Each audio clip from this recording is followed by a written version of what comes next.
Hello bachcho, let's read the question, and the question here it would be that a trypanosoma, it could belongs to Sarcodina, Zooflagellata, Ciliata or Sporozoa.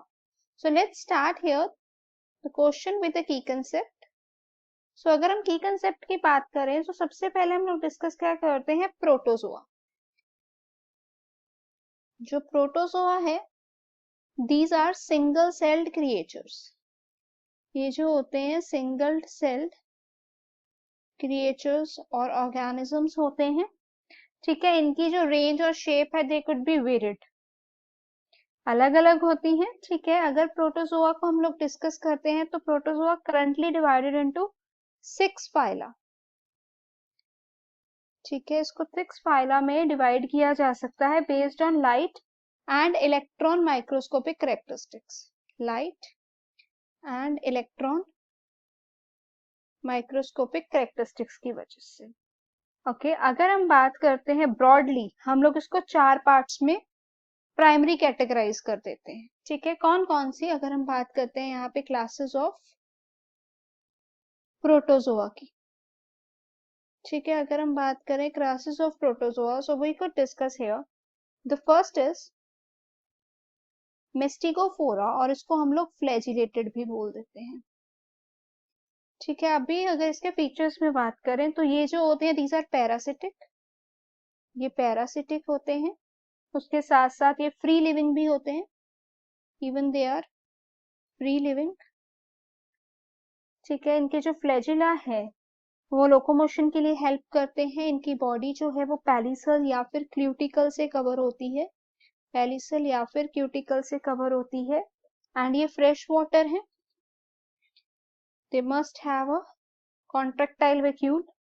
And यहाँ पे जो reproduction होती है वो binary fusion से होती है.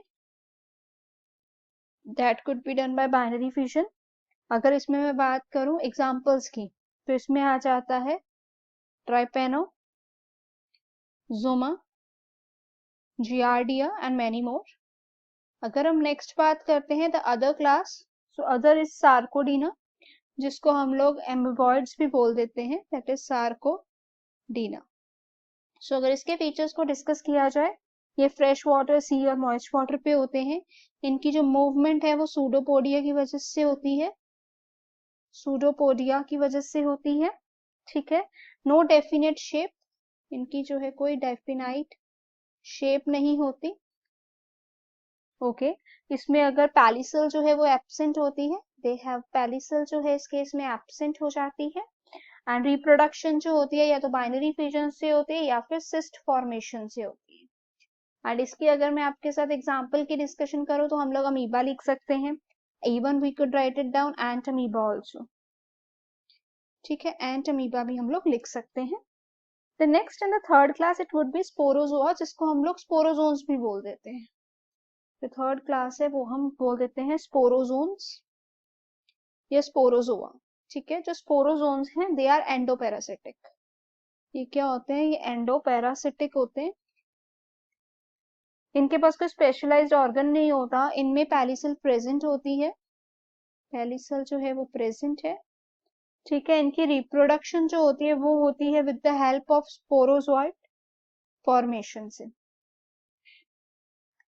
अगर मैं यहाँ पे आपके साथ डिस्कस करती हूँ इसकी एग्जांपल, तो हम लोग नोजीमा लिख सकते हैं इसकी एग्जांपल, नोजीमा. नेक्स्टली एंड लास्टली हमारे पास जो लास्ट क्लास है that it could B ciliated, ciliated protozoans. जो सिलिएटेड प्रोटोजोन्स होते हैं दे आर एक्वेटिक, ये होते हैं एक्वेटिक, एक्टिवली मूव करते हैं क्योंकि इनकी बॉडी में सीलियास प्रेजेंट होते हैं. They also have a contractile vacuole. ठीक है, इनमें कॉन्ट्रैक्टाइल वैक्यूल भी प्रेजेंट है. एंड इनमें जो है सीलिया से मूवमेंट होती है, ट्रांसवर्स डिवीजन से रिप्रोडक्शन हो जाती है. एग्जाम्पल के लिए हम इसमें पैरामीशियम भी लिख सकते हैं. Example it could be here paramecium. So अगर हम देखें तो यहाँ पर ट्राइपेनोसोमा है फ्लैजिलेटेड में. ठीक है, फ्लैजिलेटेड मतलब कि जूफ्लैजिलेटा में. Option B. Hope it is clear. All the best.